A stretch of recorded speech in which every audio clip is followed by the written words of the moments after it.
जम्मू कश्मीर की सियासत में आज जो है बहुत ही दिलचस्प दिन है, यानी 16 सितंबर। आज जो है फर्स्ट फेज़ के चुनावों के लिए आज कैंपेनिंग जो है वो बंद हो जाएगी और जो तीसरा चरण है उसके लिए नॉमिनेशन जो है वो ख़त्म हो जाएगा। तो काफ़ी दिलचस्प मोड़ पर आकर खड़ा हो गया है जम्मू कश्मीर के चुनाव और साथ में इसकी सियासत।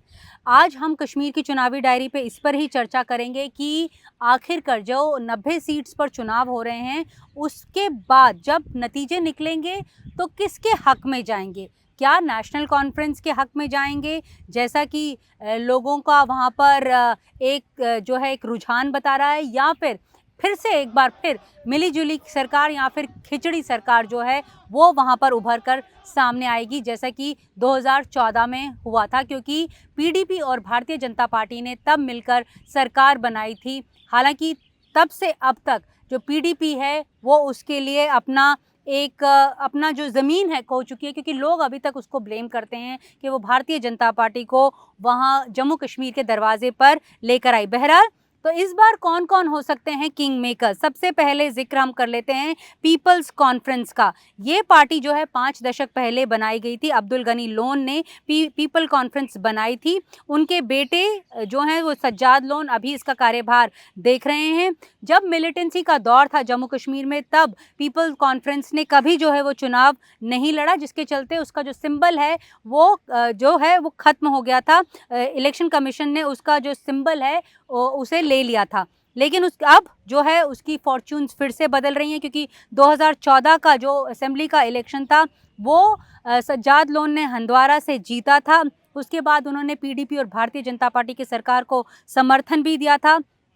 370 खत्म होने के बाद उन्होंने जो है लोकसभा इलेक्शंस भी इस बार जो हैं वो लड़े थे। बारामूला से उन्होंने जो है कंटेस्ट किया था, लेकिन उनकी बहुत करारी हार जो देखने को मिली थी। इस बार बताया जाता है कि अब ये जो पीपल्स कॉन्फ्रेंस है जम्मू कश्मीर के विधानसभा चुनावों में 22 सीट्स पर लड़ रही है। तो क्या ये किंग मेकर बनेगी, या फिर दूसरा ऑप्शन है अपनी पार्टी? अपनी पार्टी जो अल्ताफ बुखारी साहब ने बनाई थी धारा 370 खत्म होने के बाद, वो प्रधानमंत्री से भी मिले थे। पहले इस बात के चर्चे थे कहीं वो भारतीय जनता पार्टी से ना मिल जाए। बहरहाल, उन्होंने अपनी पार्टी बनाई और उन्होंने कंटेस्ट किया इलेक्शन जो लोकसभा का था। उन्हें कोई सीट्स तो मिली नहीं। इनफैक्ट उनकी जो एक गारंटी थी, जमानत जो थी, वो भी जब्त हो गई कई इलाकों में। अब बोला जा रहा है कि अपनी पार्टी 60 सीट्स पर चुनाव जो है वो लड़ रही है, 40 कश्मीर में और 20 जम्मू में। तो ये भी दिलचस्प देखने वाला बात होगी कि क्या अपनी पार्टी वो कर पाएगी जिसके लिए ये आरोप लगाए जा रहे हैं सत्ता में कई लोगों द्वारा, कई पार्टी द्वारा, कि अपनी पार्टी के पीछे दरअसल भारतीय जनता पार्टी है। तीसरी पार्टी है डेमोक्रेटिक प्रोग्रेसिव आज़ाद पार्टी। ये गुलाम नबी आज़ाद की पार्टी है। जब वो कांग्रेस से अलग हुए थे, उन्होंने ये पार्टी जो है 2022 में बनाई थी। उन्होंने भी चुनाव लोकसभा के जो हैं वो लड़े थे, लेकिन अब 2024 में वो फिर से जो है वो चुनाव लड़ रही है। लोकसभा में उनके भी जो ज़मानत है वो ज़ब्त हो गई थी, लेकिन इस बार भी बताया जाता है कि 20 से 25 सीट्स पर वो जो है वो चुनाव लड़ रही है। चौथा बिग प्लेयर है अवामी एहतियात पार्टी, जो इंजीनियर रशीद की पार्टी है। इंजीनियर रशीद, जिसे एक जायंट किलर बताया जाता है, क्योंकि उन्होंने बारामूला से उमर अब्दुल्ला को हराया था, जो वहाँ के पूर्व मुख्यमंत्री थे। अभी बारामूला से वो सिटिंग एमपी हैं। अभी वो 60 सीट्स पर जो है वो चुनाव लड़ रही है।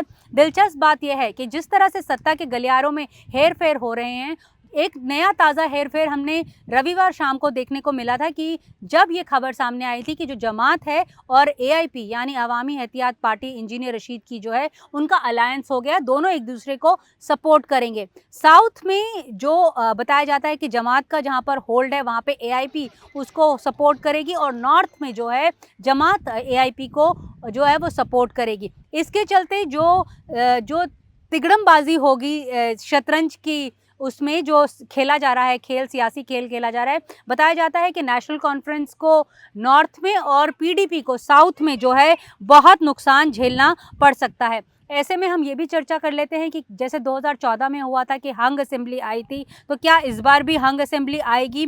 अगर हंग असेंबली आई, क्योंकि केंद्र सरकार ने अपना सारा जो दारोमदार है वो इंडिपेंडेंट्स पे लगाया है। इंडिपेंडेंट्स भी इस बार खूब चुनाव जो हैं वो लड़ रहे हैं। वो क्योंकि भारतीय जनता पार्टी जो है वो सारी सीट्स पे कश्मीर में जो है वो चुनाव नहीं लड़ रही। इनफैक्ट उनके कई कैंडिडेट्स तो ये भी बोल रहे हैं कि जो इंडिपेंडेंट्स हैं उनकी मदद से वो 50 का आंकड़ा जो है वो पार करेंगे और भारतीय जनता पार्टी ही जम्मू कश्मीर की सत्ता में काबिज होगी। तो इस सब के बीच में पहला चरण का जो चुनाव है वो 18 सितंबर को है।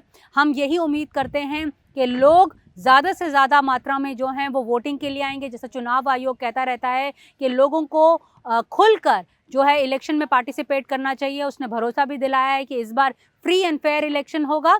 तो उम्मीद की जानी चाहिए कि ये इलेक्शन फ्री एंड फेयर होगा और लोग जिन नुमाइंदों को चुनेंगे वो ही सत्ता में काबिज होंगे और वो ही गवर्नेंस देंगे, गुड गवर्नेंस देंगे उस इलाके को जिस इलाके ने पिछले 30-35 सालों में जितना आतंक देखा है शायद किसी और इलाके ने देखा होगा। तो नमस्कार दोस्तों, आज कश्मीर की चुनावी डायरी में मेरे साथ इतना ही। नमस्कार।